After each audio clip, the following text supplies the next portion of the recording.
బాధ ఉంది, మేము వచ్చినాము, మా కొడుకు దొరకకొచ్చిండు.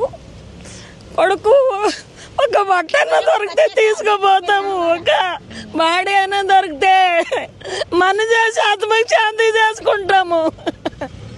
అందరు బాడీ దొరుకుతున్నాయి, నా కొడుకు బాడీ దొరుకుతలేదు.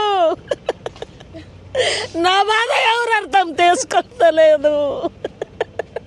ఆ దేవునికరే ఎరక ఉండాలి, ఈడికరా నాకు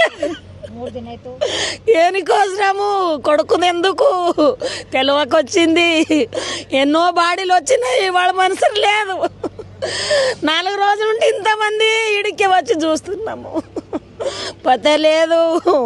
ఏడనింకాలే, ఎవరికి అడగాలి? మేము ఇడికి వస్తే వాళ్ళకు బాధం అవుతుంది, సార్ వాళ్ళకు. మా బాధము సార్ వాళ్ళు అర్థం చేసుకోవాలి. ఇంతమంది ఎందుకు వస్తున్నారు? దొరికితే మేమే పంపిస్తాము, మేమే టెస్ట్ చేస్తాము, ఇంకా టైం పడుతుందని చెప్తున్నారు. దేవురే, ఇంత బాధ యారికి బరిపడుతుంది దేవురే, దేవురే.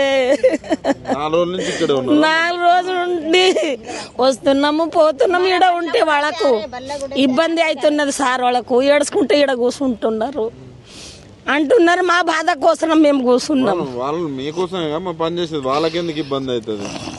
కూర్చుంటే వాళ్ళకు ఇబ్బంది అనిస్తుంది సార్ వాళ్ళకు. అంటే మేము కష్టం కోసం మేము వచ్చి కూర్చుంటున్నాం. ఈడైనా ఆడుకోనికి రాలేదు సార్. ఎన్ని రోజులు పడుతుంది అంటున్నారు? ఎన్ని రోజులు పడుతుందేమో సార్ వాళ్ళకి ఎరక, మాకేం ఎరక. సార్ వాళ్ళకి 20 years. 20 సంవత్సరాలు ఉంటాడు సార్.